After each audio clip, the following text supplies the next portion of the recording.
we're going to be watching the WCS 2018 Global Finals. Now, I know a ton of people caught them on Twitch or live, or like myself in the crowd, hyped at Blizzcon. I would say a sellout crowd, but Blizzcon always sells out. But every seat taken, people standing in the aisles, security saying, get out of the aisles, you can't be there, and having to do that like 50 times every 10 minutes. And then people standing in the aisles anyways, and some of them just giving up. But it's going to be a little different than normal. We're going to be looking through the eyes of both of them. First-person perspectives. It's not like a normal cast, but instead, get an idea of how fast and how much is going on for these players, and try to get an idea of why they go for the strategies they do, what things they're really prioritizing, what they're looking for. So mostly during this, I'm going to be switching between their perspectives so I can learn something as well. I think this is one of the best ways for higher-level players to actually kind of figure out the thought process of someone like Serral or Stat. Oh yeah, by the way, in the top right, it is the Finnish phenom. It's Serral, if you didn't know, by the way. If you've never heard of him, of course. Little known. In the bottom left, from Splice, it's Stats. The Korean Protoss, the Shield of Aiur. But we're gonna start looking at Serral's perspective. Could you just... Thank you. Every time. Obviously, the music is excited. I'm excited. But especially when you're watching it live at BlizzCon, then you miss some of the details. So now I'm really diving into that, and hopefully you guys will dive alongside. We're starting out on Blue Shift. It's Protoss versus Zerg. And originally we saw Stats' probe end up going for the natural, to go for the hatch block, which can really slow down a Zerg. But Serral just immediately moves on by, takes the third base. He's prepared for this. This is a normal kind of turn of events when it comes to Protoss versus Zerg. Now some things to point out. We are on Serral's camera. The way replays work, you can't actually see where his mouse is going, but you can see a selection. He is very fast. He is very... Like, I get a little dizzy. I apologize by proxy for any sort of vertigo or motion sickness you may get from watching Serral play, but that's just how fast he is.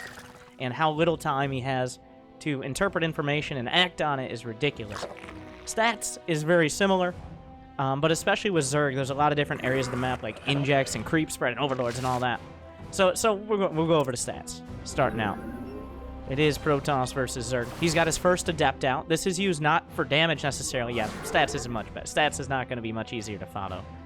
These players, Serral already just chilling at 450 APM. Both of them easily 350, usually 400 plus. In a lot of those effective actions. Oh, Stats has gone for the proxy Stargate in the corner. He's trying to mask like it is, and he noticed that Serral didn't go in with his first Overlord. So Stats is proxying the Stargate, trying to get some damage done. Has Serral figured this out? He actually gets a Zergling into the base. So for Serral, how much information does he have? What has he seen? He's looking for pylons. He's looking for the Stargate itself. And the Zergling not finding anything. Does that kind of... Actually misses the Adepts coming into the main. But he does have a handful of Zerglings. The third base not coming up. Well, the third base at the natural not really coming up quite yet. The Zergling's drawing things away. Stats doing a good job with the micro on his Adepts. We go over to the Stats cam. There should be like a transition or something. The Oracle goes into the main, and Serral was so quick on that pull away. This is a proxy Oracle with no Spore. 5 drones is great for Serral. That's a huge commitment. He knows it's a proxy Oracle. He scouted the entire main base. He already has enough Zerglings going to be getting in. Slips by the Adept. It has to be jammed up against the corner. Those buttered up Zerglings of Serral. Notice he's moving one of the Zerglings by to open up space for the other Zerglings to get through while maximizing DPS. Stat says, you're not locked in here with me. Wait, no. How does the quote go? I'm not even fast enough to remember. But Serral actually getting these Zerglings in has thrown Stats off pretty significantly, especially if he's forced to hard wall off. Serral just keeps going. He has 26 drones. Okay, damage must be done on the side of Stats. But what does Stats have for defense? We're on the Stats cam. It looks like he recalled his Oracles through. The first board. Starting up that Twilight Council. It looked like he had a little bit of indecision on exactly what he wanted to do with it. Maybe get another gate, I don't know. But you really, as a Protoss, you really need to get your tech going as quickly as possible.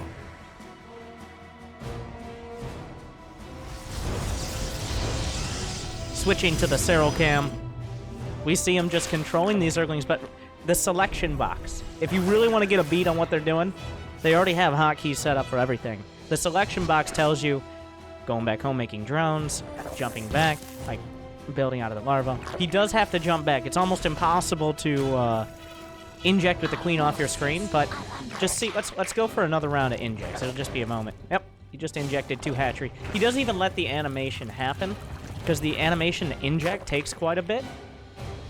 So he just lets it go. The cursor was right in the way of everything.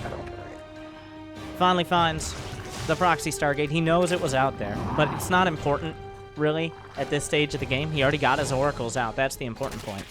Now, how much does Serral know on the opposite side? He saw the Twilight. He saw the Robo. Switching over to the Sats cam. He has a Warp Prism already on the way. He's followed this up so quick with potential Archon drop. Is breaking out of his own base. That's a big concern. Charge is on the way as well, so he can potentially put on a lot of pressure. If Serral gets too greedy with this, he's going to be able to just roll him over. Like, even just 2 Archons and, like, 8 Zealots, that's enough to potentially kill a Zerg. Stats banking up a little bit of money. A bit of a mistake here. He killed his own pylon, lost a pylon to the north, and now is almost, well, was close to supply blocked for a second. The Oracle's here. Does he actually use a Revelation in order to clear creep spread? We'll have to see. But this isn't a very important part. Protoss players, watch closely. Because the Archon drop phase of the game, this keeps Serral at home. He needs to buy time for his third base. He doesn't really have much infrastructure. He needs to do as much as he can to both damage Serral by forcing him to build units, and also to just buy time in general. Just keeping the units at home so his third base can come online. He can build more immortal stuff like that. He actually warped in the Zealots, which seems like a little bit of a mistake. There were already so many roaches there. I don't know if Stats got quite a glimpse for it, but he knows roaches are very serious here. Adding on another Robo, a few sentries. It's unlikely with that many roaches Serral is going to be forced to stay home much longer, and a little bit of miss micro from Stats. But now switching over to Serral's cam. He's dealing with the Archon drop, but also sending out counter damage. This is what Serral does well. He does most things better than anyone in the world. Well, we've determined that he's at the top of that. But just managing, deciding exactly how much he needs in what location. The splitting of units, splitting off a dozen or so roaches. He doesn't have roach speed. Well, it finishes right when he gets to the position of maybe trying to put on pressure. Going to be microing around the back. He knows the Archon drop has been driven out. The rest of the roaches coming across. Going to target down some of the sentries here. Very expensive when he wants to be investing in upgrades, Archon, Storm, all those exciting things. Behind this, Serral is making 5, 6 more Swarm hosts. He brings some roaches back to the main base because the Warp Prism's not at home. Where is it? It could be in his main. He doesn't know where it is on the map. Even if Stats brought it back home, if he doesn't see it, he has to assume there's a Warp Prism about to warp in half a dozen or more charge lots. Let's see what Stats actually is deciding to do. Looks like the Warp Prism is on the map. Stats setting up his third base. Warp Prism on its own hotkey. He's got each Nexi. I wonder if he rebinds. Because a lot of Brood War players used to have their Nexi on 0 or 9. Because the probe hotkey was P. Because, you know, probes, that starts with the P, so the hotkey should be P. Great job, Brood War designers. And you couldn't redo your hotkey. You couldn't customize your hotkey, so a lot of players just got used to playing like on the right side of the keyboard much of the time. Now I have your attention. 56 months of harass. More immortals coming out. So, Stats has not seen the Swarm hosts. Swarm hosts are a great... They're kind of like a poor man's Broodlord. Because Broodlords are a great counter. Going over to the Serral cam. Broodlords are a great counter to the Zombie Toss, the Death Ball, the Immortal Archon. Just because of the range, well, the lack of anti-air and the clunkiness of the army is really screwed by the Broodlings. Serral has managed to get so many Swarm hosts out, and if you can use your first Swarm host wave offensively, you're already in a great spot. Stats immediately starting Storm upon realizing there are Swarm hosts, or maybe just because he had the money. But he has to find a way to do counter damage.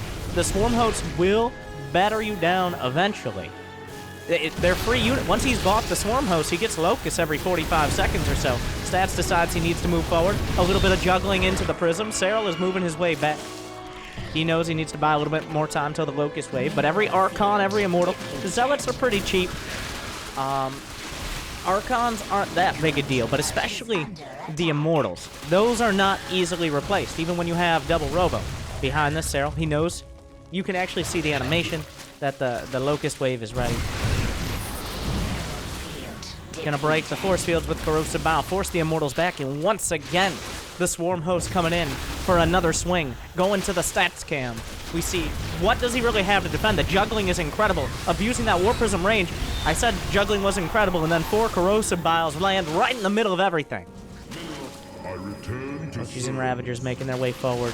He needs Storm. He's using it on Locust waves. The Templar are gone. Serral's still able to land, and there's just not that much in the front. Stats has to juggle so many things, and he can't. It's almost impossible to keep up.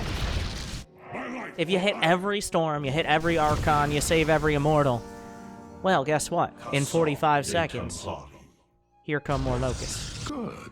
And Serral's still maxed out at 200 supply, jumping to his camera. Like, there's nothing... He already has an infestation pit if he wants to go to Hive. He has money in the bank. Even if he loses his Swarm Host, he can replace them. Stats has one last attack. There's already some units ready for the inevitable counterattacks of charge lots. Stats needed to do some damage, but he just can't find an opportunity to do so. Holding on to that Locust wave. There's no Archons in front. The Immortals getting caught by the Roaches and Ravagers.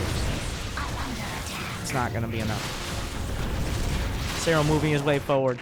When Serral spends that much time microing his army with very little, going to injects and stuff like that at home, you know he's feeling... There's blood in the water. Wow. Uses the swoop ability, which almost instantly teleports his Swarm Host to the ground outside of the storm. The Locust micro is, as funny as it sounds, on point. Getting the Hive, getting the Spire, he knows he doesn't need it, but cross your T's, dot your I's, and lift your World Championship trophy. That's why he's the best. Baneling speed is on the way. The 4th base is already under attack from a handful of Roaches. The Corrosive Vials, well, and the Ravager is going to take out the last Immortals, and Stats is up against the ropes.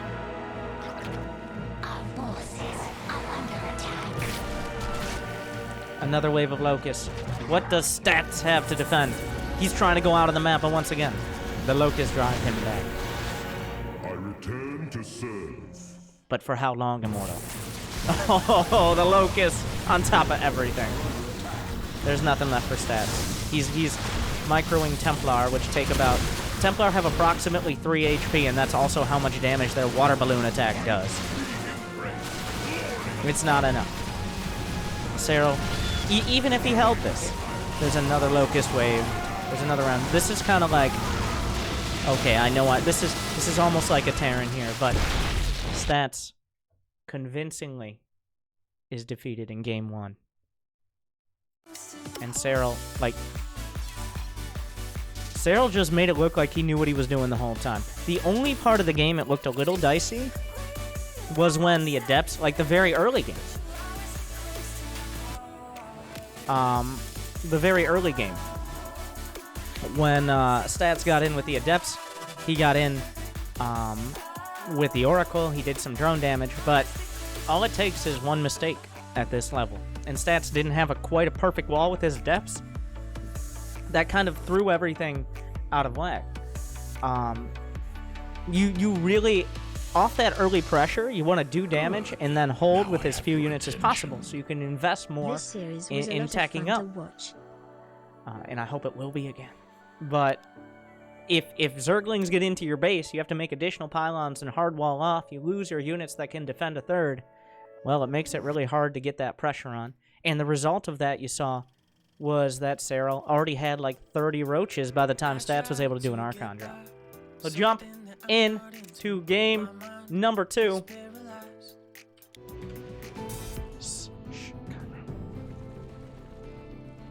Serral in the bottom left. Stats is in the top right.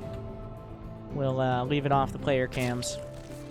I know, like, I debated whether I wanted to just do like a normal cast of this series. I felt like that would be a little disingenuous because I just watched these games a few days ago. I know what's going to happen, but I don't know what the players were looking at. I don't know what they thought were the biggest threats, things like that. So it's really hard to cast like essentially games you just saw and make it exciting. So I wanted to take a look a little deeper at what these players were doing. It is tough to keep up. It is tough. I think for these next couple of games, we're going to stick on one of the players' cams. And this game...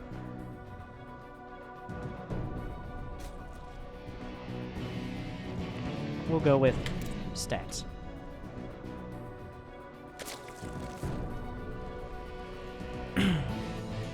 Now this little anti-mineral micro here he's doing, I'm trying to think, like, how do we end on the right way? But I think it is a little bit more coherent if you're able to just watch one player the whole time.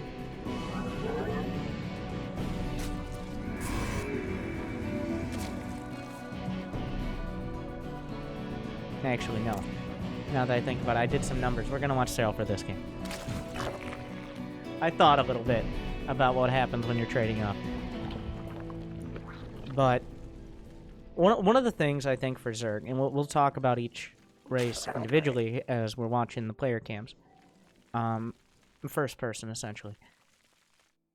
For Zerg, one thing that players don't manage, I think even like Grandmaster players, below Pro, but Grandmaster players, like I like to pretend I am, well I am on occasion, larva management, especially in the early game. Where you're building your units, like if you build an Overlord that is intending to scout further out on the map, if you build it in your main, it takes longer. If you build it at your third, then it gets out on the map quicker. Same thing with where you build your units. Like, do you want to build all your Zerglings in your main or at your third if you want to attack? Things like that are really hard to keep up with while you're doing everything else that is required. The Zerg. I'm actually going to spend a little bit of time talking about that mineral micro. I see the question. I do have a little short video on it, but very quick. So mineral patches have a brain, essentially, in StarCraft. They have a brain. They know when they're being mined. So it doesn't matter who's mining it. There's no possession over a mineral patch. But when Stats does that little mine for a split second, it makes the mineral patch think, I'm being mined. So that sends a message to anyone else trying to mine that mineral patch. Oh, I should go find another one, because that one's taken. And if Serral isn't paying attention, that means that drones will lose mining time, especially from the patches that are slightly closer, that mine slightly quicker. And he will lose a very slight amount of potential minerals. We're talking like 5 to 10 minerals, and if you do it perfectly several times, like maybe 30 minerals total. But, I mean, every little bit counts. We're in the finals.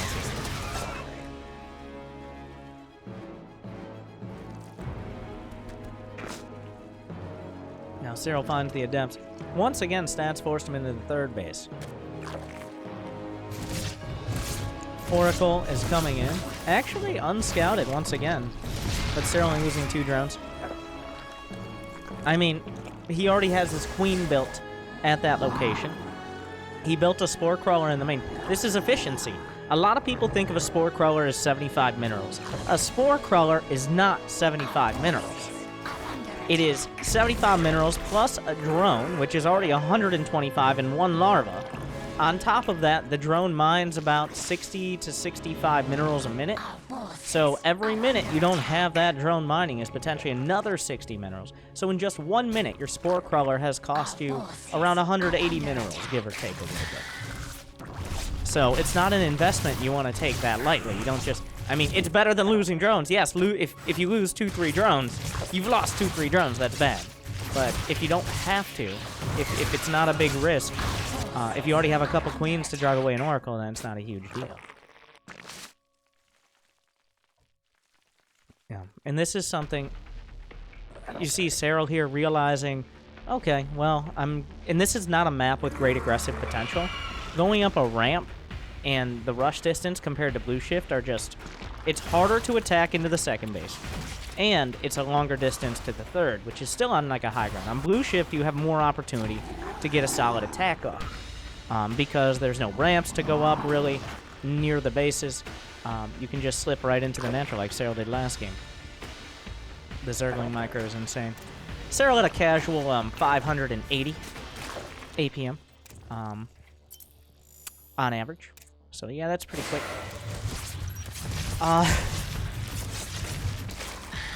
The stasis ward actually goes off. Stats does come through. I think he assumed that Serral was going to have more than enough to defend because he saw it so early, but Serral kind of called his bluff. He didn't really make that many Zerglings in time. Stats, if he had shaded in, he might have been able to get more damage done, but Stats is not a player who's going to take that risk.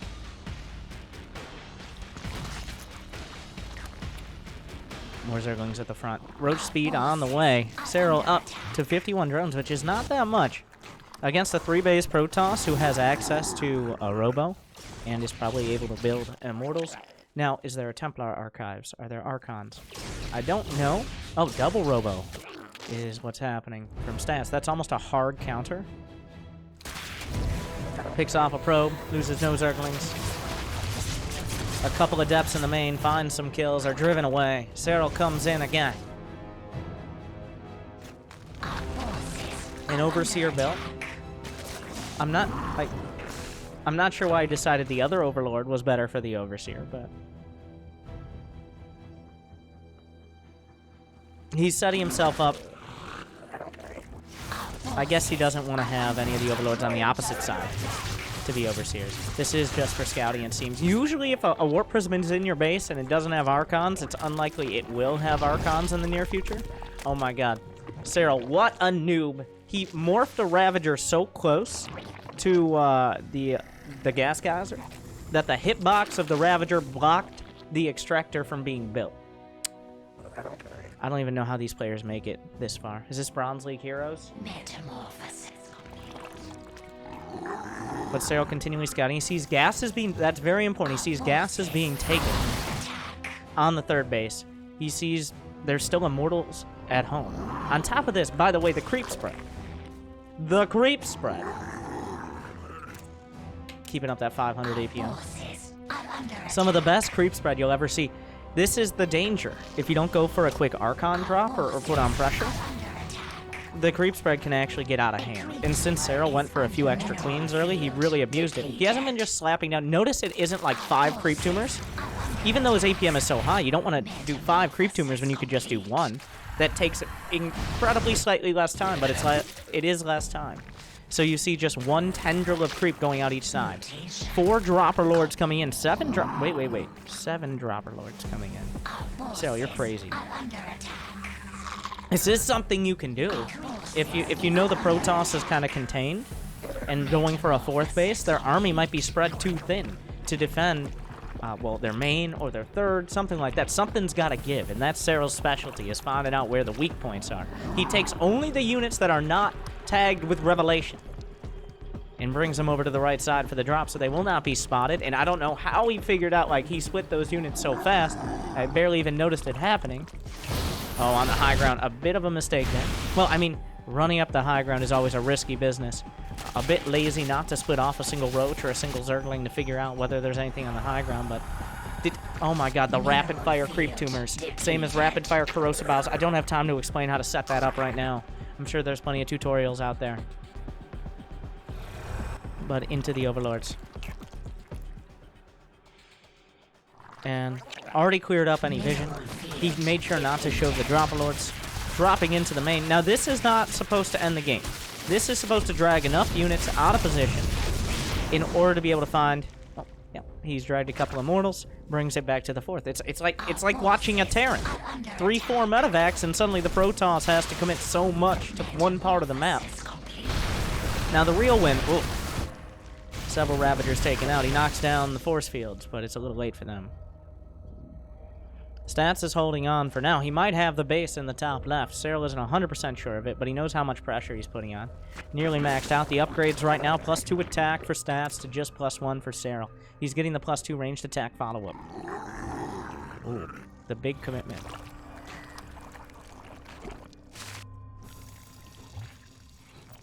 Infestation Pit on the way. Or, yeah, Infestation Pit and the Lurker Den. There is a chance. If Stats holds strongly enough in his main and at his third and gets a fourth up, you can't beat it with Roach Hydra. Like, Roach Hydra just doesn't do enough to beat Immortals, Archons, and Storm.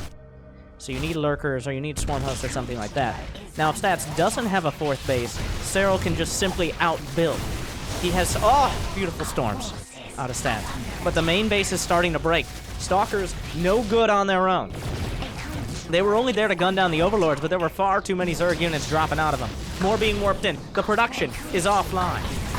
The third base being assaulted, but Serral is buying time. He's running his drones away. He knows he's done so much to the production in the main. Even now, with the Templar coming in for Storm, he's killed so much production, killed so many units for so many warp-ins.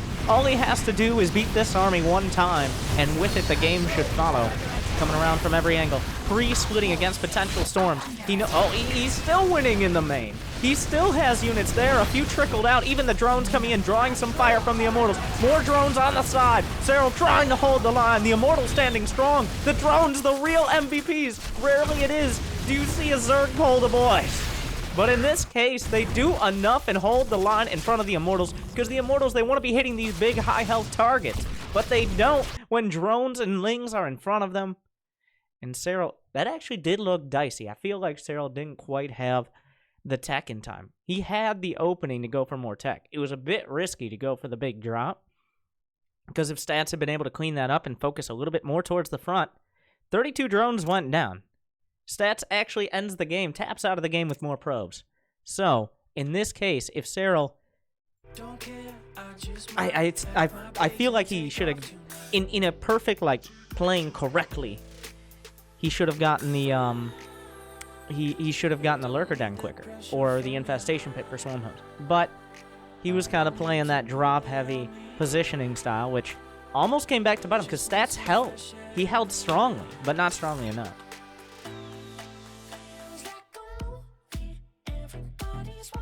Did you notice the pre-splits against the Storms, by the way?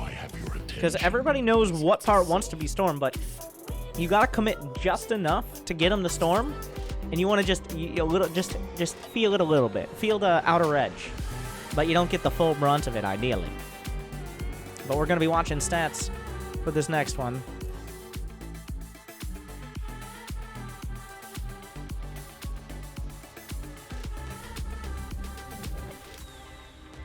Loading into game number 3 of the WCS Global Finals 2018. Down 2 games. And I want to just talk. I know we're on the stats cam, but Serral, never before. There's always been the talk of the foreign hope.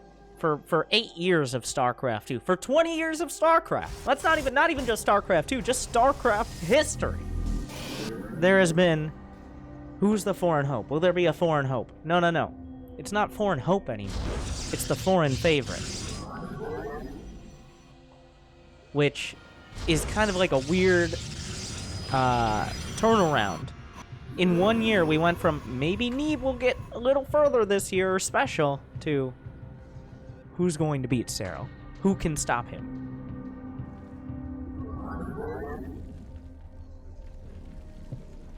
But for Stats, I feel like it hasn't been so much the decision making out of yeah, tie my words together. It's not been the decision making out of Stats necessarily that has been the issue. Now, this is the scariest part of your Stats in this situation.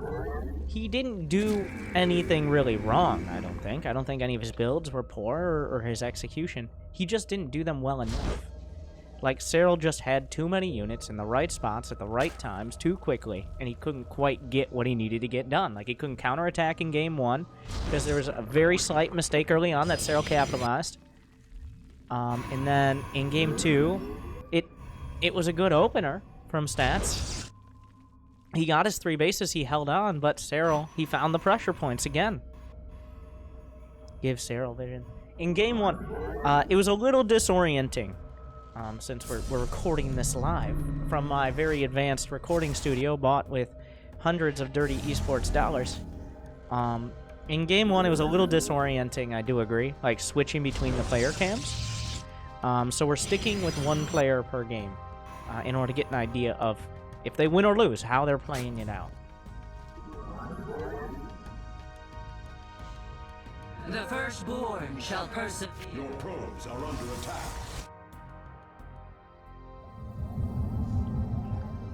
Now, the reason the Stargate is so I got ahead of myself again. So common against Zerg, as Protoss against Zerg, is because of the utility.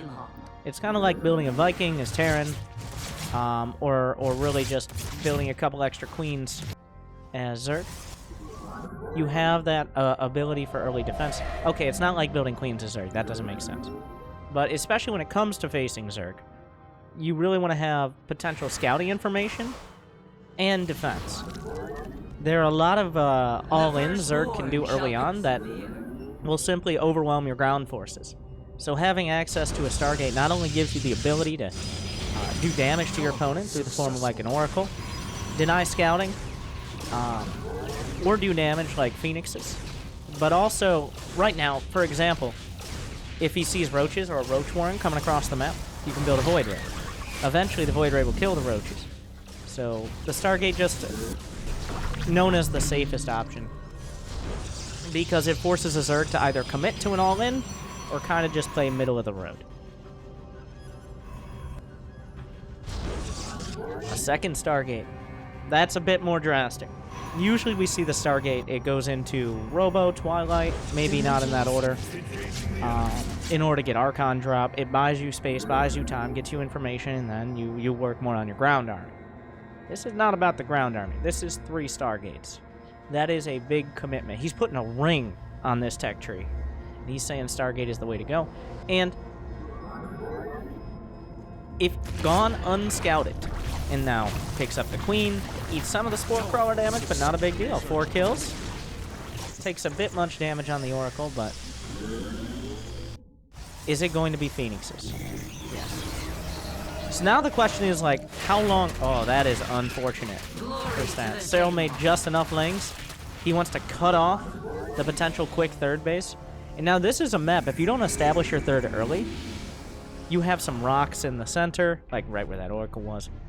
But if you don't establish your third base early on, I don't even think that Adept is in the wall correctly. It becomes harder and harder. Because it is on the low ground. There's no ramp. There's no real choke points. It's a wide open area. If a Zerg player gets a big enough economy and is just able to crush the third base over and over, no amount of Phoenix. What are you going to lift Zerglings? That's less efficient than a Hummer. I haven't said that word in a while. I haven't seen many people driving those around lately. Probably because I don't go outside. Teleport successful. But he's banking up the Phoenixes. He needs this, like, the element of surprise is the most important one. Teleport successful. And he's immediately switching into the Double Robo. So he wants to bait out as much anti-air as possible. And maybe this is a Colossus transition, too, because he can maybe force Hydralisk out. Now, some players at the top level of Zerg will just go for queens. They'll just make more and more queens and spores, never even bother with Hydras. Oh my god! So many queens. How did he know? I honestly don't know how Serral knew. Why does he have so many? He has the 8 queens. And this is another thing that top-level Zerg players will do. They have a hotkey for all their queens. It's essentially the select all queen hotkey, because if it all goes to shit, essentially, if everything gets out of hand, you need the queens in the fight. They're a big part. They can be a huge help. And if you don't have 2 or 3 extra queens that are stuck injecting, that can be the difference between victory and defeat. And Serral most definitely has that now with 8 queens. There has not been enough. 9 drones? He built 3 Stargates. That's 9 drones of minerals. Wait. 150, 300, 450. I should have trusted myself. I was right. Let alone the gas. He does get his third base up, but now there's a train coming. Okay? It's a freight train. It's coming down the tracks. And the tracks are the size of Dreamcatcher, so you can't avoid it. He needs to find a way to stop it. And what I mean by that is since Serral hasn't really been... Now, this is good damage. He's getting more and more damage done. Since Serral hasn't been slowed down that much economically, his army that he can build sooner rather than later is going to be overwhelming. If there's not something like Storm or a bunch of Immortals, then he dies. That's it. He dies. He needs a lot of tech and a lot of units and a lot of production. He has the economy, he has the tech, but he doesn't have the production. Only a couple Immortals out so far. Serral is sitting on 73 drones. Stats doesn't know exactly how many drones Serral has, but he knows how many drones he didn't kill, which is a lot of them.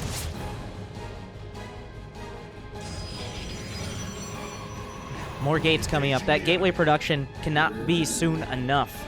Just the sheer amount of units that Serral's gonna put. Like right now, you look at the supply. It's even. It is not gonna stay that way. A Zerg on 4 bases going a Hydra Ling with this economy. If Stats can get close in supply, then he's okay. But oh, now we see it. Stats doesn't. Whoa. That adept. That was like an Indiana Jones. Rocks are coming down. Just slip. Okay. Stats is doing everything right. And we're supposed to be talking about Stats, but I can't help but look at the production tab. The Swarm Hosts are such a nice, like, such a great choice. You can tell how much Stats is taking this potential attack seriously. He knew about the freight train. But Serral is just changing his tune. He's going to feign an attack, pressure a 4th base, and if a Protoss doesn't have a 4th base, they don't have the gas to really get the unlimited Templar for Storm and Archons. They don't have the ability to just continually get upgrades or tech up to even carriers. They don't have that. But since Stats has waited so long to really force the... Like, he could have taken the 4th a while ago. Serral was not intending to attack. Stats is very scary. Look how batteries, cannons, stasis wards, Templar at home. He just now made a Warp Prism. He made 6 Immortals before making a Warp Prism. That might not seem like a big deal. Oh, beautiful stasis ward out there. I didn't even see that. But usually you want the Warp Prism as quick as possible because you need to do counter damage. But Stats was so scared that Serral was going to come bash down his front door and kill all of his probes that he chronoed out Immortals over and over. And only now does he have the opportunity to do counter damage. 200 to 143 supply. Swarm Hosts are on the field. Stats doesn't know that. This is not going to be a happy surprise. This is not going to be a happy surprise for Stats. He hasn't seen anything. Creep is reaching his front door. Stats is desperately trying to figure out... Finally, some counter damage here, besides a handful of Phoenixes. The Phoenixes, there's still 6 Phoenixes, so... He has some utility there and potential defense, and those aren't bad against Locusts. But, oh, here they come. The Locusts are dropping down. The army isn't there. He has to use the Storms, but the split on the Locusts is beautiful. The Immortals to the right side. Stats knows he's already warping. He knows there's going to be an attack on the left. He knows how good Serral is. The counterattack trying to get damage done. Banelings rolling through. The force field doing a good job, but Stats actually holding that quite strongly. But the Templar are the real casualties. Losing Templar, losing position on the map. This is going to be deja vu once again. Stats sitting in his base. I almost want to say waiting to die. He's near 200 supply, but where does he go? Does he move out directly? Does he try to sneak out? Does he just keep committing to Warpins? Serral seems to be everywhere. Yeah, the Warp Prism, I don't know if that's a Warp Prism in the bottom left. There's an attack on the left side. There's almost nothing there. A handful of Templar. The Locusts are cutting off the reinforcements. He didn't have the energy for Storm on one of those Templar. The other one sniped off before anything. Takes out the Archon. Storm on his own probes to try to save everyone else. Banelings rolling through. Storms coming through. 10 probes die. The Shield of Iron holds. But at what cost? Well, Stat still has plenty of probes, but... If you can't, he's not going to carrier. He doesn't have, his army is not going to get better. He's going to keep making Immortals and Archons and Templar. But if he can never attack, eventually there's Brood Lords, or he mines out, and there's too many swarms. Like,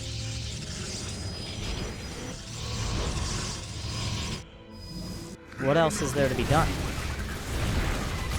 The storm comes through. Oh my god. The Banelings! The 1, the 2, and the G's. Serral, he brushed off the Phoenixes. It's so difficult. If the Phoenixes start getting momentum, that's actually really rough. But Serral made it look like a joke. He's like, oh, well, whatever. It's fine. Like, it's fine. And I think you could tell by the way Stats was playing, he was so scared. Building 6 Immortals. Just staying back. Not even trying to counterattack until Serral was already attacking him. I feel like Stats psyched himself out. And that's match point. Already. Serral up 3-0. I don't...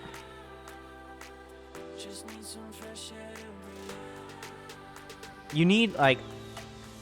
If you can guarantee an attack's coming, that's the right move. Like, if you know he's committed to Hydraling Bane, and he's going to try to knock you out, well then, that's what you play like. The thing is, he didn't do enough to Serral to keep him and force him to do some sort of all-in. So, eventually Serral just kind of battered him down. Alright, well now, the man himself. We're jumping to the Serral cam. Once again, everybody, take whatever it is you take for like motion sickness or vertigo or whatever. Do that, because you're gonna need it. If you know Serral at all.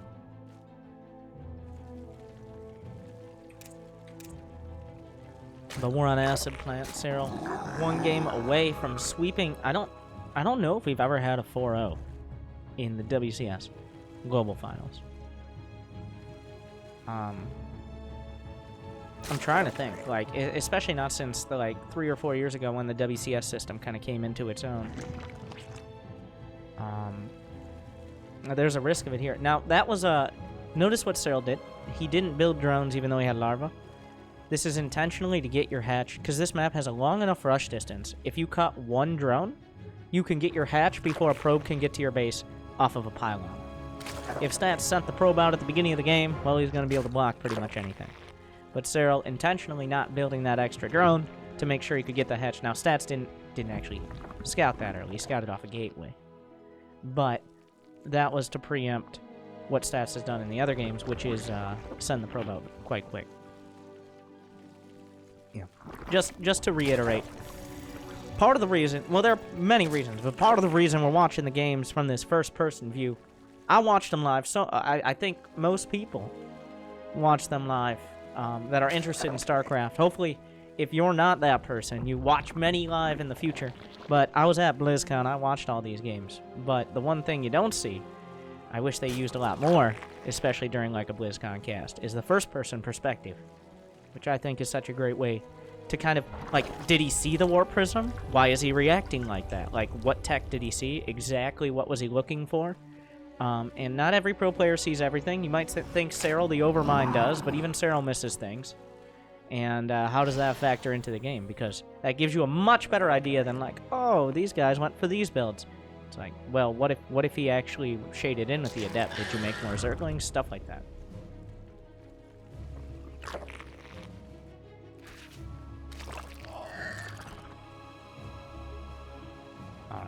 It looks very standard again. He sees the Chrono Boost, was looking at the Warp Gate. Another thing, we see Stats pretty much every game. You don't build Warp Gate right off the bat, so you have the gas to get a Stargate. That's the intent. So Serral watched with the Overlord whether or not he would start Warp Gate immediately when the Cybercore finished, and since it didn't, he's already quite confident it's going to be a Stargate. Now, some players will mind game it.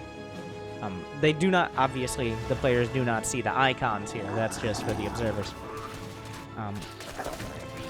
There are some Protosses who, this is literally like top 50 GM only mind games. Only at this level are players allowed to mind game this hard. But they will not start their Warp Gate, even though they are going for a Warp Gate-based build, in order to get a Zerg to think they're committing to a Stargate. And then they will start the Warp Gate. Or if they're going for a Stargate, they'll start the warp gate for a split second, assuming they're watching it, and then cancel it, get a Stargate, and then restart the warp gate. But once again, top GM only mind games, because otherwise you're playing yourself most of the time. Again, now we don't see it. But, he doesn't see it. Now look at Serral's spread on the Zerglings. He sees if an Oracle's going to come out afterwards. There's nothing he can do with the Zerglings right now. He's not going to get through the Adept at the wall, so... Oh, he saw it. He saw something. He doesn't know what he saw exactly, but it's an air unit for sure. How's that going to factor in here? He got the information he needed. Now he's moving on. Our forces are under attack. So many drones so quickly. The larva management.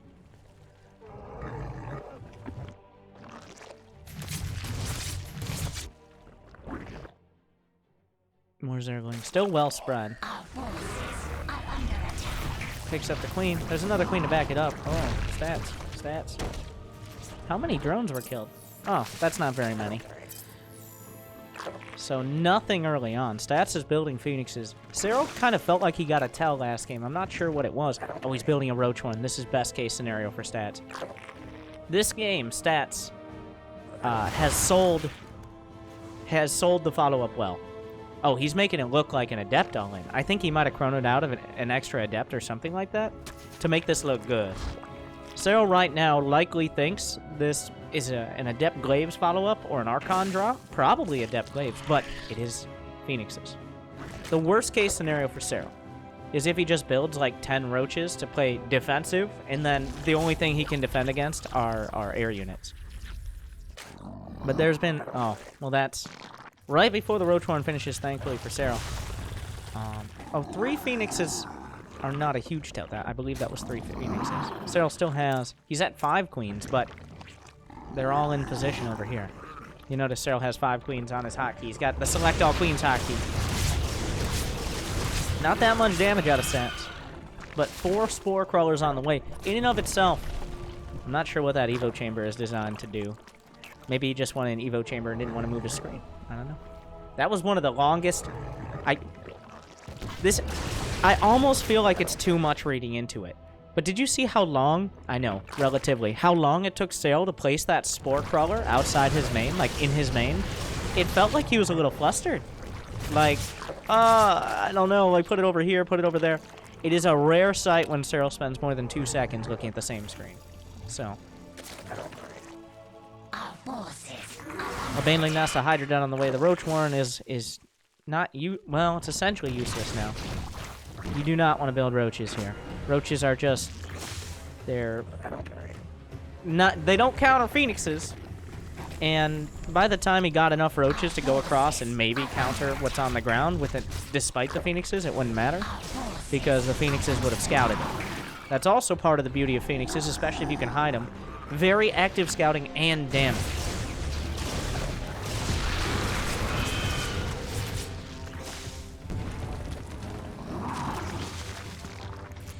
Serral now has 8 Spore Crawlers. He's lost only 4 drones, but another 8 have died in becoming Spore Crawlers. Phoenix is working their way in again. Now Serral is finally... This is not like last game. Stats did the double Stargate build. This game, Stats did the double Stargate build, but he's been able to get his 3rd up on time. He didn't really take any early game damage. Serral has committed very heavily to defense. He just hasn't had the time... Well, he didn't have the space to force Stats to play over defensive like he did in the previous match.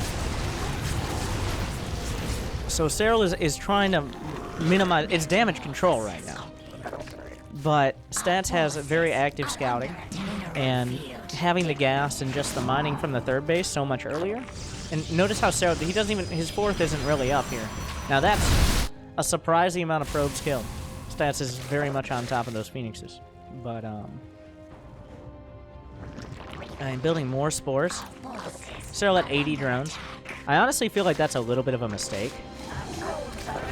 There's no threat of attack. Stats 100% knows. When he sees half a dozen or more Hydras go back to the main, he knows there's no attack coming. He can take a 4th base, he can get more tech, he can get more gateways online. He doesn't need to panic. It was the same clash of builds, but the gooping, the contaminate to stall production for a time. That is, when we get into like 2022 Starcraft, that's going to be, I think, like a staple. The contaminate ability from the Overseer, little tiny things like that. It's already kind of a big part of ZVZ because contaminating upgrades is so huge. Swarm hosts want to be offensive units. Okay? You want your swarm host to be so offensive that your sponsors get called and you get dropped from your damn team. If they're on defense, you're not winning. That is not a unit like you're not getting more value. They're building a better and better army most of the time to beat them. And eventually you're not going to have enough locusts. And eventually he's going to run you over. You see, Serral always trying to get the counterattack. Is the 4th base online? Stats doesn't have the 4th base in the normal 4th base location. Serral's doing his best to get out on the map. He does have 200 supply, but that's a little bit misleading because he has 10 swarm hosts. So the swarm hosts are only valuable during the time when they have locusts, essentially. The rest of the time, they're dead weight. And now this is what Stats is able to do this game that he wasn't in the previous one. Counterattack on the left, attack on the right. Serral is forced back. Locust wave going forward. Should be able to actually cancel the 4th here. But the Zealots are starting to get damage done. Serral is losing drone. He doesn't have huge tech behind this. There's no hive on the way for something like Broodlords. It looks like the 4th base was actually saved, which is huge. I need to see how much. Oh, yeah. That hurts really badly for Serral. And he just used his whole Locust Wave. Stats has a little bit of time. He can move before the next Locust Wave, and Serral still has some of his units anchored. The Phoenixes can pick up a handful. He doesn't even have that many Swarm Hosts.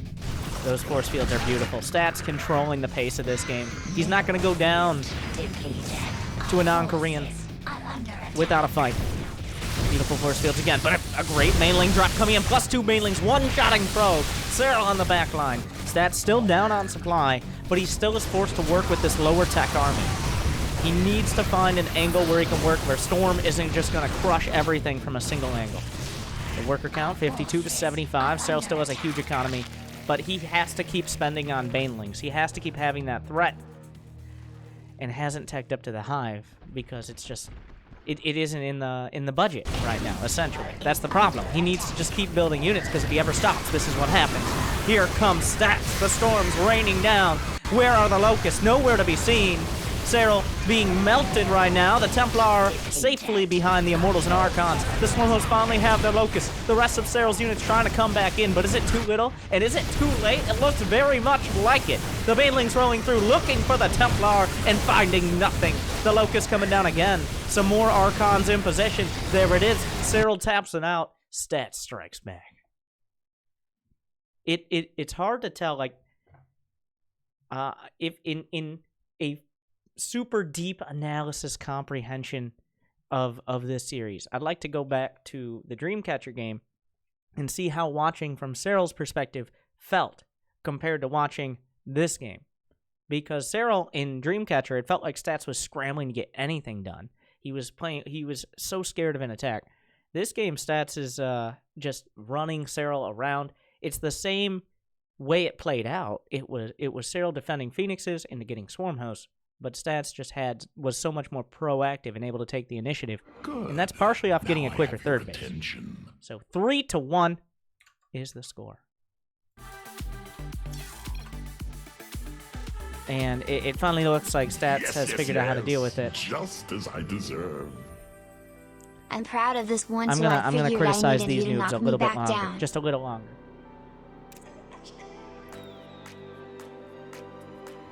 Good. But now we're going back to Now I Stats. have your attention.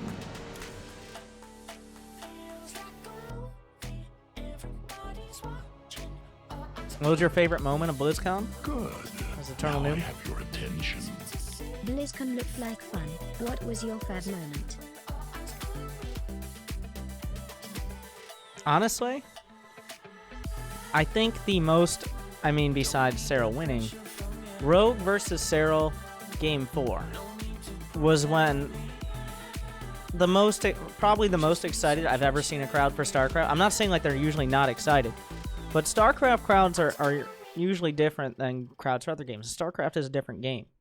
But by like 15 minutes in till the end of what was like a 30-minute game, everybody was just yelling the whole time. My voice was gone. Everybody was just everything that there was always things happening, but like it was so loud and you can't even hear yourself yell. Like when you're yelling what you think is the top of your lungs and you can't hear yourself, that's how loud it was. I hope that describes it. But with that, I do have that. I've already broken that down on YouTube and Twitch and all that as well. But we are in to Game 5 of the Global Finals. And Stats is on the board. It's 3-1.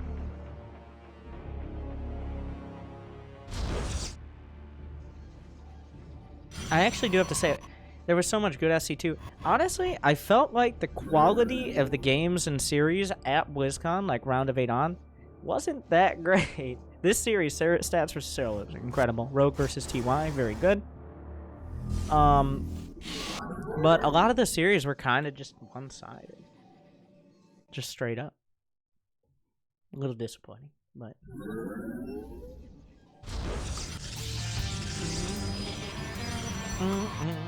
Get that Terran music going on. In this Protoss versus Zerg.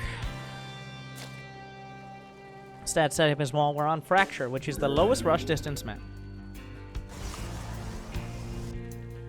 And another factor is you can wall off with just 2 buildings instead of 3. A scout coming out from Stats. But he seems to be sticking to his guns. Like, he was up against the ropes, 3-0, and he did essentially the same strategy he did the game before and lost pretty convincingly. So, but when I think of Stats, besides the Shield of Aiur, which is an accurate nickname,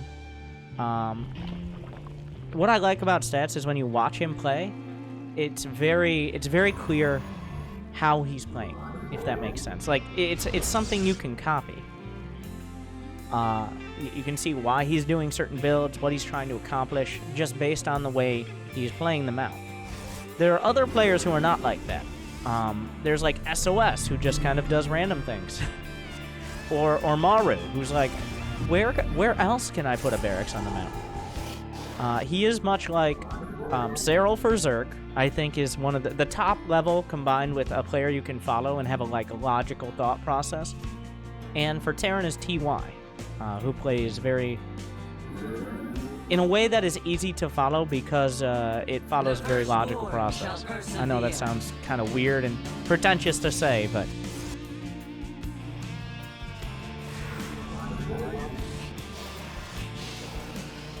first Adept going out. The Shade can almost bring your Adept from like 1/3 base to the other. That's how small the map is.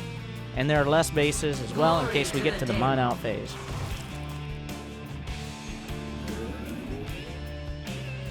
But also those players, how do I want to call them? The mentor players. No, that's not accurate. But like the icon, anything.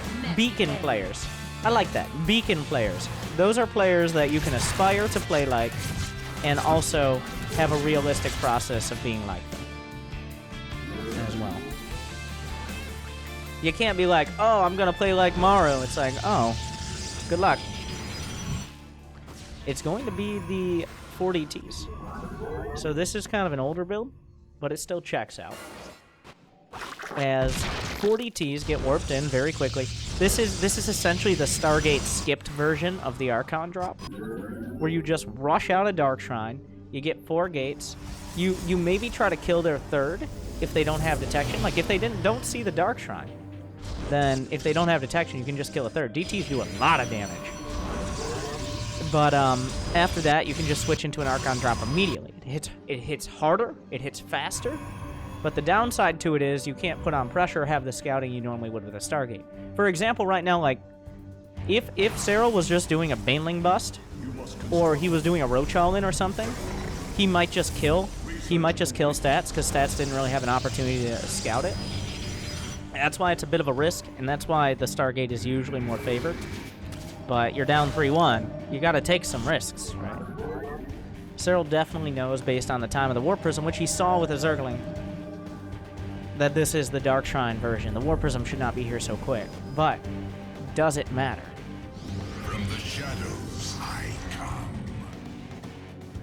Spore Crawl on the way, he can just kill that. Like, oh, I didn't even see the DT hit that drone. It just willed it to die. Sets is like, well, you don't have detection over here, my friend. Immortal. That should be an Immortal. I think he supply blocked a little bit. What a noob. 59 out of 62. Don't you know Immortals cost 4 supply? That's actually really doing damage just with the DTs themselves. Serral skimped a little bit, didn't build a Spore at the net because he had a lair on the way. And just the positioning, like the little details are huge.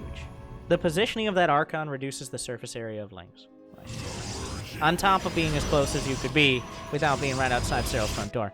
4 gates on the way, going up to 8.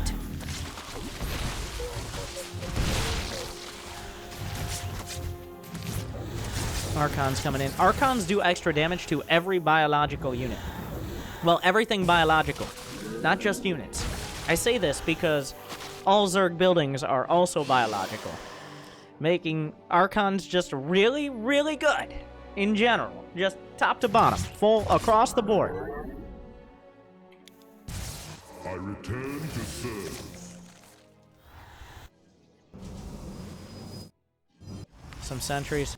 I think right now, well, sentries are great for Guardian Shield and Force Field in general. But I think right now, the only thing Stats is truly afraid of is an all-out counterattack. Like, Serral just makes like 60 roaches. Well, not 60. He won't make 60. He doesn't have that kind of cash. But, like 30 roaches. Comes across with queens. The sentries are your budget defense. You always want to have 1 or 2 sentries in your army. But since he opened up with a Dark Shrine, he doesn't have access to Storm, so he needs to be able to cut off manageable, bite-sized chunks of Zerg. Okay? Like, how big is a bite? A bite is about 6 roaches. If you can have a nice bite of Zerg, you can just chow down.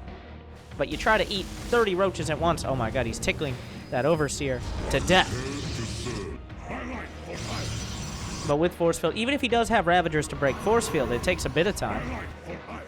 Swarm Hosts are on the way. Serral really banking on Swarm Hosts in this series. And that's something, like, just in the last few months leading up to the Global Finals, that was, we hadn't seen Swarm Hosts up until that point. Like, almost no one built them. It was like, oh my god, he's going Swarm Host. But nowadays, it's like, oh, he's going Swarm Host. That seems pretty good. And Stats feels like he can put on the pressure. This DT drop, despite the fact it didn't really kill many drones, just the amount of space it bought Stats and how well he managed this means his production has come up. The worker count is 61 probes to 55 drones. Like, he has more workers and a disgustingly powerful army. Serral did build Swarm Hosts. Stats doesn't know about him yet. But I don't believe the Swarm Hosts are out on the map. Like, he can't afford. He's very scared of dying. A push with 4 Archons and 4 Immortals has to be taken very, very seriously. Sees the Locust. Immediately backs off. The Templar Archives is on the way. Now, does Stats wait for Storm? Bite-sized chunks. Corrosive Bowels coming through. The Swarm Host, the Locusts are gone. Stats on the offensive now.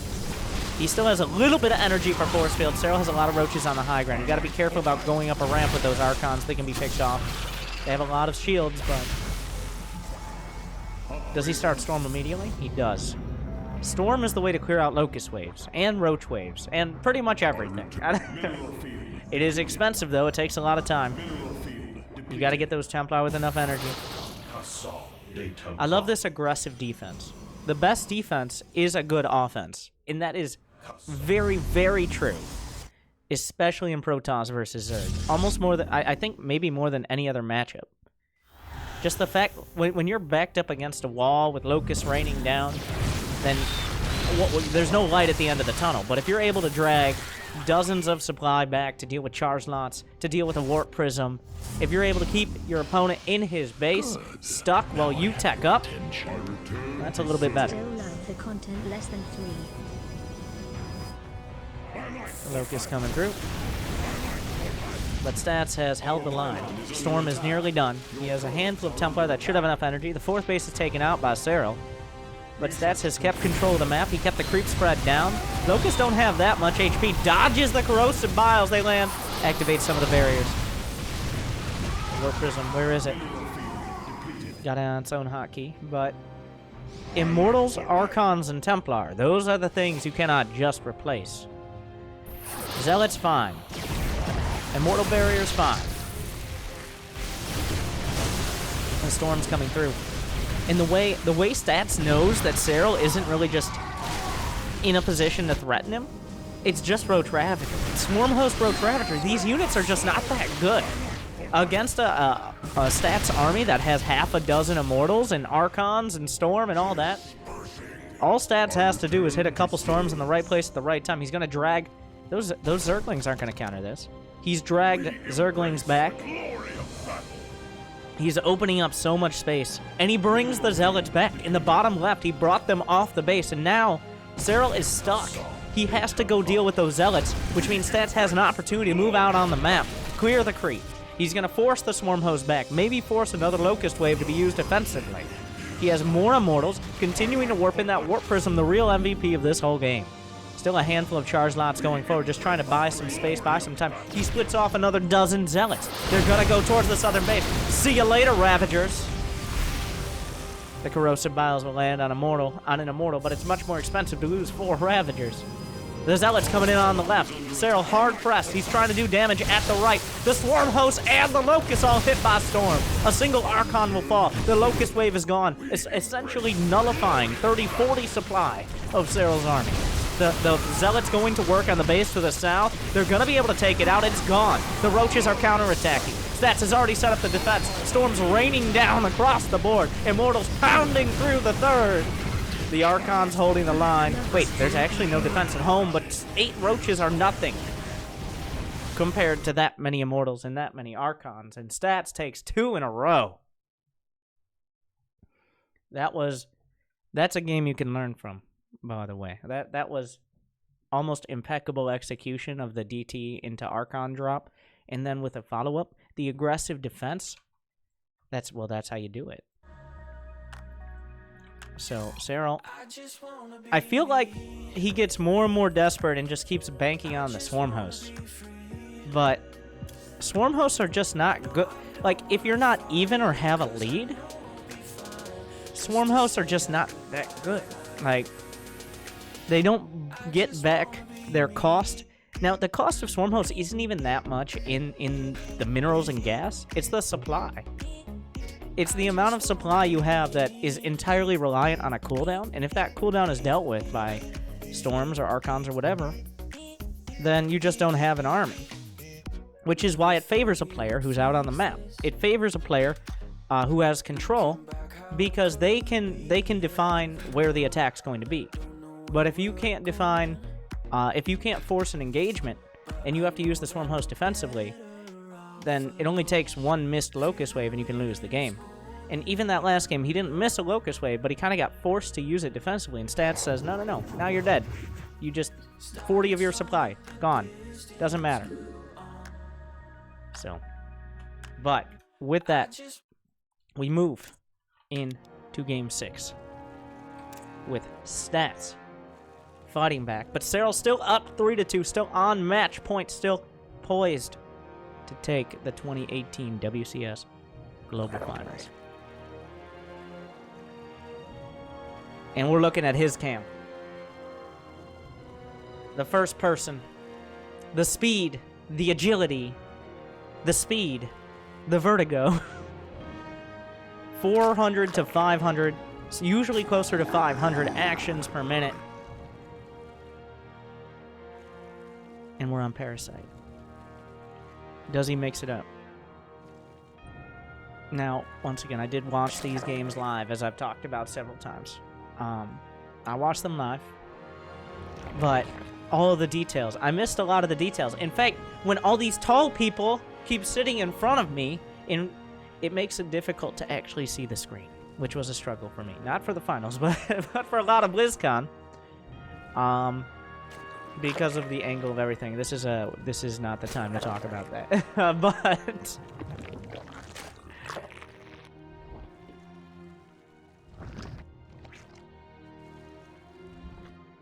what do you do here? Like, as stats, I feel like you've kind of used... Not that he was really relying on a bag of tricks. But he's kind of shown the full spread of builds he's willing to use. I don't think there are too many more that he will break out that aren't the same as ones he already has. Like that last game, the DT Archon drop was definitely not... Serral wasn't prepared for it. He reacted pretty well, but it just not being prepared as it starts that can define the game. So I think we go back to the Stargate play. This is a larger map, which can sometimes favor Zerg, but in the later game can actually favor Protoss because they have these late game tools like Recall and Warp Prisms that mean if a Zerg commits with a slower, more immobile army of like Broodlords or Swarm Hosts, then they can take a lot of damage at home.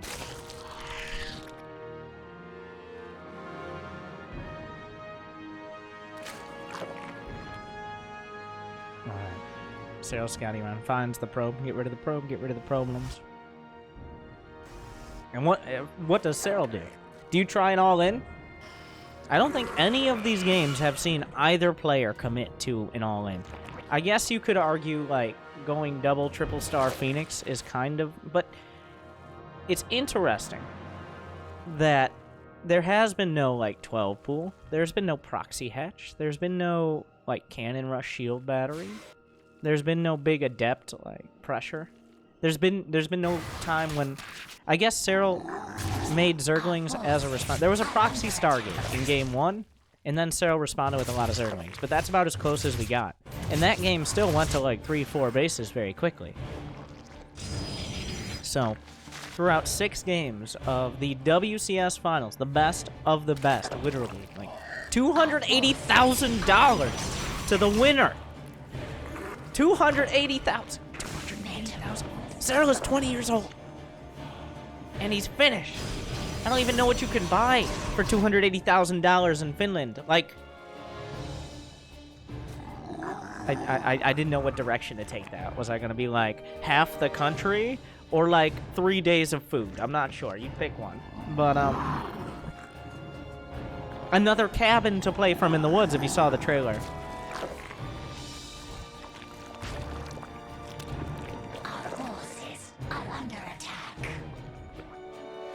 But a full response out of Serral. Defensive. He's adding on Overlord speed because it's not about the Stargate, it's about what's next. And what's next is another Stargate. Some Larva actually canceled there. I'm not sure what he canceled. Maybe it was Zerglings? I'm not sure. A Roach Horn on the way. Now this is, despite the Overlord speed, he's not guaranteed to get information. And there are a lot of things that can just kill you. Like, if it's 20 Adepts with Glaives, if you don't have a Roach Horn, you're probably just dead. If it's a big charge lot all in, you don't have a Roach Horn, probably just dead. So Serral not taking any risks here. 5 Adepts. This is still not a tell of anything. This is still, could be anything. It's the 2 Adepts you build early, and then 3 Adepts you warp in off the 3 gates when you finish Warp Gate. Forces are under attack. Our forces are under attack. They're on the way. Serral, I don't want to say desperately. Desperately is not the right word, but very, very focused. Oh, he canceled? I believe it was Roaches. He canceled Roaches. But why? Oh, because he saw another Phoenix. I gotta watch the game. Watch the game. Get it together. He saw a second Phoenix. You don't make a second Phoenix usually unless you have a second Stargate. Probably more Phoenixes. So you don't need Roaches. You need Spore Crawlers. Roaches do less than nothing for you. They cost you money that could have been drowned. So now Serral is, Well, damage control. That's the name of the game. This map, a little bit different. Like, I feel we're in the middle ground here. Between the Dreamcatcher and the Cerulean Fall game. Not Cerulean Fall. The one after Cerulean. Acid Planet. The other two games where stats went multiple Stargates. Because it doesn't feel like Serral is in a bad spot, but it also doesn't feel like Serral is in a position where he can make stats play super defensive.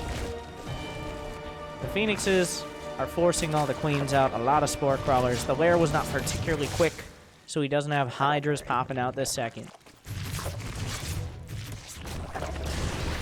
The damage control. As a Zerg player, I gotta say, this is so insanely annoying. Phoenixes are so goddamn annoying. Ugh. They're so... Ugh! But as a Protoss, as soon as you see a Zerg scrambling around like that, it's like, this guy hates me, and it's a good thing. Like, Our forces are under attack.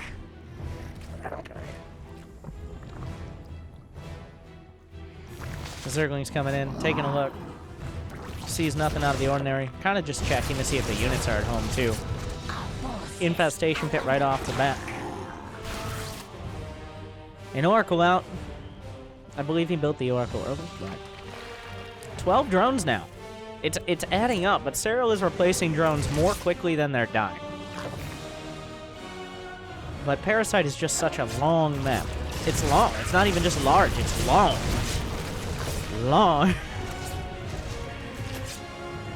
And the amount of time it takes to get across, especially without creep spread, any Hydraless timing is going to be spotted from a mile away. Ooh. Straight to Hive. Spire. Our forces are under attack. Mineral field. Serral, now this is what you'll see on maps like this, is a threat of an attack, try to keep them busy at home, and then tech up really greedily. It is greedy. A little sloppy there, I feel, out of stats. Losing a couple... He's down to 5 Phoenixes. Still a potent amount. Still easily enough to kill a Queen and Hydras if they're on their own. Serral has a bead. 4th base is super important. He does not want to let stats get a 4th base up for free. At the same time, he wants to get his 4th base up as cheaply as possible. He doesn't want to have to overbuild units. He wants to have an idea of whether or not stats is attacking. But as time goes on, like right now, if stats is not trying to get a 4th, he's trying to attack. Those are really the two options, because he knows Stats has had enough time to get his infrastructure, his production, his tech together. So, where is he? What's he doing? Where's his warp prison? Where's his army? Does he have Storm? How many Immortals? All important questions, and that's why Serral is continually building units here. He's at 77 drones. He's constantly, like, he has Zerglings in place. He has a creep spread, but... Good. Immediately going to Broodlords, Adrenal Glands for the Zerglings, making that counterattack, and just general... oh, yeah, there you go. There it is. Broodlords are not part of the equation right now. He has to survive this. 20 Banelings on the way. They do have speed. +2 melee attack just started. Group spawns for the Hydras. Nearing completion. He needs Baneling. That's a lot of ideal in an ideal perfect world for Serral. He would be spending that gas working towards Broodlords. But this is Starcraft. Zerg isn't that OP, as Diva would say. Stance is seriously threatening here. I think he might have got wind of the quick Hive and is feeling pressured to attack as well. Really try to do damage. Serral's building Corruptors. He feels safe enough to do so. He's holding that high ground while counterattacking 2 probes. He doesn't know... I don't know if he knows exactly how little that did. But you don't really need to pressure the 4th base if you get Broodlords out and have bases up of your own. Once the Banelings have +2 attack, they one-shot probes without any defensive upgrades. Which is a big deal when you come rolling into the mineral lines. A single Baneling waiting for a juicy probe transfer. 4 Broodlords on the way. Stats has kind of bit his time. He hasn't really been pressuring. And that might come back to bite him as these Broodlords are completing +2 melee attack. Not quite done yet. Adrenal Glands is done. 5 Broodlords are done. That's not where you want to take a 5th base, says the Zealots. And then the Hydras say, you know what, you came to the wrong neighborhood, and the Banelings roll through. A fleet beacon's on the way. Serral doesn't know exactly, but he can kind of tell by how much pressure Stats tries to put on how desperate he is to get here and do damage before Broodlords are too high in number. Mutation complete. Serral is so confident in the Broodlords, he's actually committing the army on the ground to the right side. As we get into kind of a bit of a base trade scenario. Remember, Stats has the option for recall. 5 Broodlords on their own are not enough. Unless this is the... How many Archons are there? The attack gets cleaned up. Serral kind of waffling back and forth. The Baneling's crashing forward. He doesn't want to go into the Archons with them ideally. But he does want to get that base if possible. There's some long-distance mining, it looks like, happening in the bottom left as well. Stats is at 69 probes, which is a solid economy, but he can't really afford to lose too many. Especially as he's trying to go up towards Tempest. Broodlord. Serral at a cool 420-ish APM. Stats 300 or so. But remember, a lot of that is he's literally just building so many units because that's how Zerg works. It does inflate it just a bit. Also, he's just insanely fast. That's also part of it. Thinking he might have a fight there, but there's enough zealots to clean. The War Prism on the left side. There should be some Corruptors here, but this will force units back. Serral is off the map, and this is a bit dangerous now. This is the best case scenario for Stats. Well, besides just killing his army. But, oh, losing that War Prism hurts bad. I mean, he was probably going to lose it to Corruptors soon anyways. But now, there's nothing keeping Serral at home. There's nothing stopping him from attacking. He has Hydras and Lings. He's counterattacking to the left side. Is he going to move forward with the Broodlords? Very patient about actually committing with that. Because, once again, so long. So long map. Spore Crawler's at the front. Looks like he's settling in, honestly. He's digging the trenches. I thought he might go for the attack, but no. He's just going to make sure Stats can't attack him. That is one of the ways you see Broodlords lose most often.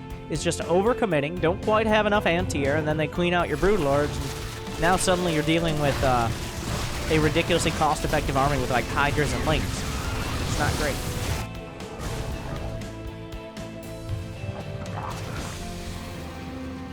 Mineral field depleted. More Corruptors on the way, +3 melee attack. Serral on the edge of winning $280,000. On the edge of winning Blizzcon. Stats on the edge of losing it. And now losing Phoenixes. Not that Phoenixes are huge here, but they're added potential buffer against the Broodlords. I mean, Phoenixes are one of the most cost-effective units, but we're so far into the game that even Serral queuing up upgrades on a Spire here. The army moving forward. Stats still. You gotta be a little concerned if you're Stats, like, why aren't you attacking me? You're a Zerg. You're supposed to try to kill me because my army's so scary. But Serral says, no. Come at me, bro. You want this trophy? A handful of Tempests at the back. Dozens of Spore Crawlers. 16 Spore Crawlers. And he keeps repositioning them.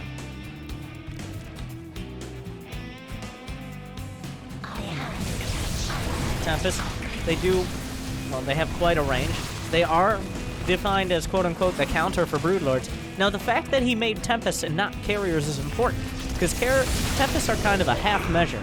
Tempests counter Broodlords, whereas Carriers can just win the game. So this is Stats trying to match what Serral is doing, rather than go for a outright winning army composition. Big counterattacks coming through. Serral, I mean...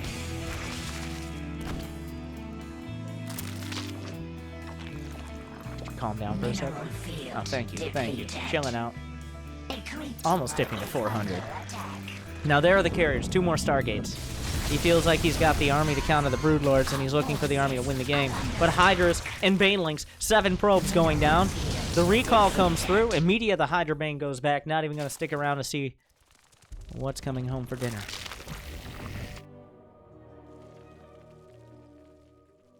Our forces are under attack. Mineral field 5 more depleted. Spore Crawlers. Will he use the Caustic Spray? Spray and pray? Nope. He decides I don't want to lose so much health. I'm at Corruptors to 1 storm. Oh, the broodlings, so thirsty. And they find the Templar. Stats' army is on the left side, has a lot of blue balls involved, those Archons. Serral gonna redirect back, never overextending with his broodlords. Building up a bank as well, which can definitely factor in as the game maybe slows down. Mineral field depleted. The highest class is under attack. Hatcheries in the corner. Under attack. Transfuses coming through. Hydra's doing incredible DPS. 5 more probes go down.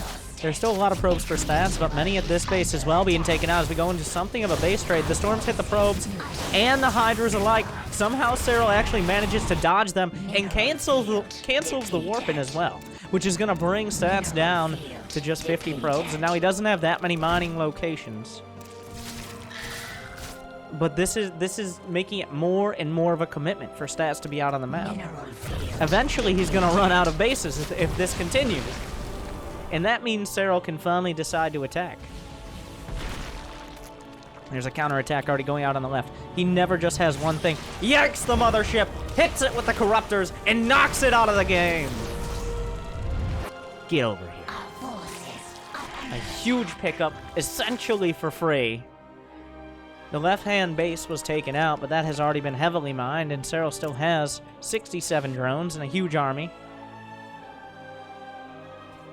3,700 minerals and gas in the bank. He's got everything he needs to rebuild most of this army. He can't just throw it all away. That is a lot of that's 16 Broodlords. Rarely ever seen in such numbers. Nothing on the ground can stop that. Pulls over a carrier, takes it out. There's the patience, the sheer patience. He spent so much time setting up this position where he could get these pulls. He could kill these carriers. All the counterattacks and all the Baneling roll-bys and Zergling run-bys and all that has set up a position where he can force an engagement and then take a winning one. Now this is good for the stats. He's splitting his army. The biggest weakness of Broodlords is mobility. He has so much of his army supply committed on the other side of the map. But even the Corruptors can kill bases. He should be able to spray down that Nexus very easily. There it goes. 16 drones taken out. Serral can immediately replace that with army. He does with Zerglings here. Still very useful. He's bringing Spore Crawlers back from the front line. I don't know if they'll make it there. How many Vipers? He still has 2 Vipers on the field. The efficiency, if you watch Rogue versus Serral, if you watched him versus Rogue, his Vipers just don't seem to die. Which is not good if you're anyone but Serral. The value is insane. How many more bases are there? What does he choose? Oh, he gets popped. Okay, well now they're dead. The feedback is there, but is there enough to actually deal with the Corruptors? The anti-air, the Broodlords impending. Stats is trying to hold on. He has a mothership. An Archon pinned up against the corner. Will live for 3 seconds and die. The Vipers immediately popped. The Broodlords surprisingly not going to press the issue. He's going to wait for 13 more Corruptors. The patience. Hundreds of thousands of dollars. Number 1 in the world, all on the line. What's going through your mind right now if you're Serral? Well, to quote his interview, yeah, pretty hard.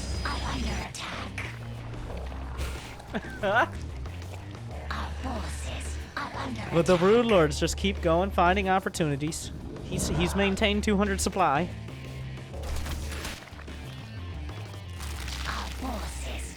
Stats is struggling to put an army on the table. And Serral is just kind of, oh, I lost a base. I'll rebuild a base.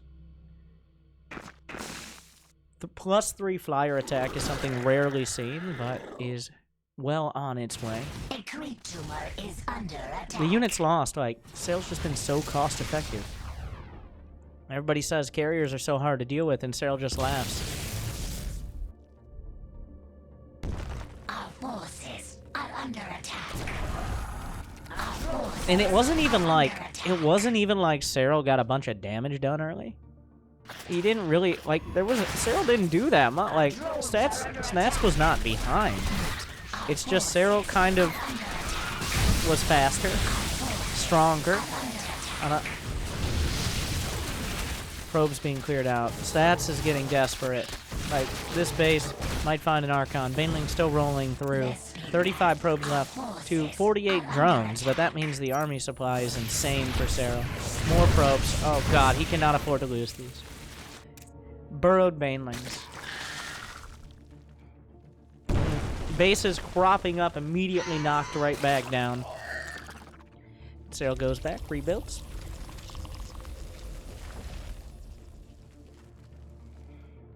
Biding his time. He knows. Like, he knows which bases. There's no bases on the right. There's the single base on the left. Stats has to put everything into defending this, and that's not a great location to actually defend. He barely has any probes left to mine from it anyways. He's crossing his T's, dotting his I's, burrowing his Zerglings and Banelings. I mean, this is the match point of the WCS channel. You don't tap out of your stats. I wouldn't blame him if he didn't tap out till all his buildings were dead. Though that wouldn't be very sportsmanlike. 5 more probes. You can't be spending money building probes. He has to build interceptors. Good. Now I have your attention. Hello, handsome. The Great Wall of Broods. 16 Broodlords. 21 Corruptors. 3 Vipers. 24 Spore Crawlers being mobilized all across the board. It's nearly checkmate. Stat still has a very strong Protoss army. There's still a small chance that he finds the storms, he finds the perfect feedbacks, he gets the engagement, and actually cleans up this army. But Serral has the upgrades. That's something you don't always have when you are going for Broodlords. He has the unit composition, and he has the bank. Not only would Serral have to lose this army, but he would have to lose 1 or 2 more in order to lose the game. It's so satisfying when the Corruptor, they knock it down mid-pull. Very satisfying out of the Vipers. Yanking a mothership and just knocking it down is one of the few pleasures in life. Besides feedbacking like 4 full medevacs at full energy. Those are 2 of the things. Like, I don't get up in the morning if I don't think about that happening. It's like, do you really want to go play StarCraft all day? You might be able to pull a mothership and one-shot it with Corruptors. It's like, okay, I'll get out of bed. That's a quote from Serral. I'm not making that up, of course. For sure. Our forces are under attack. The spores are there as a backstop as well. Serral.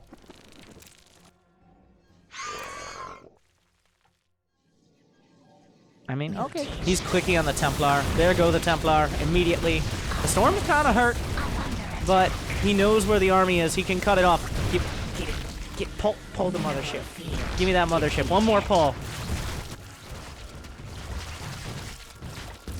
The feedbacks are super. Templar are really good, but he is grinding him down. Everywhere stats goes. Like, this base is mined out. He doesn't need those minerals. The gas is gone. He has a Zergling burrowed at every other base besides the one in the very center. Stats. What is the mining? Sad. He's mining from one base. And Serral knows it. It's not like it's just we know it. Gets a Tempest. 1, 2. Equal to the amount of G's that stats should be typing very soon. Mineral field depleted. And re-expand over to the side. Throw some casual creep tumors down. And now what stats? He has a Zealot there. Mineral field depleted. Even the Corruptors can kill that base, probably. So many Zergs, like, that's another kind of a staple of Zerg. Is feeling like, oh, I have the late game army, let's attack. And then the cost efficiency isn't quite there. Get it. Give me that mothership. Oh, gets a carrier. Takes a carrier. So careful. But losing a couple Vipers, that's gonna screw him. If this game goes another 45 minutes. Our forces are under attack. A creature is under attack. The Spore Crawlers are in front of everything. Storms are good. Feedbacks are there. Notice how Serral is looking more at Stats' army than his own because he's so confident in his control. Zerglings are getting in. There's no money to warp in Zealots to defend. The Zealots die. He has to bring more. The chokehold tightens. Stats feels like, okay, well, it's the best it's gonna get. It's not good, but it's the best it's gonna get. Are the pulls there? The feedbacks, everything. The interceptors are out. Good carrier micro thus far.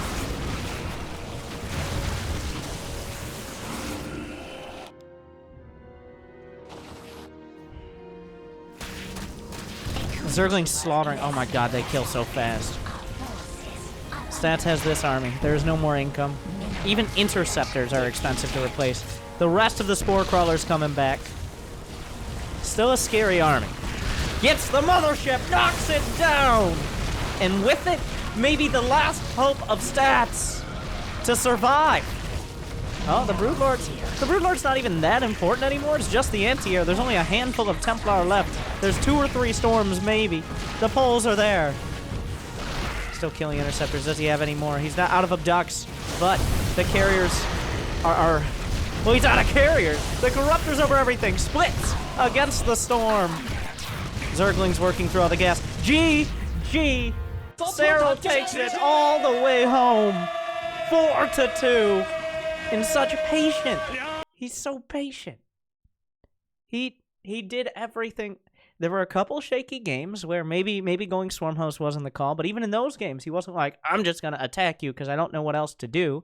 He had a plan. He had a way he wanted to take the game. He just Stats blocked him for a couple matches, but he was not to be denied. He was not to be denied. And the legend comes true that Serral is truly the best in the world.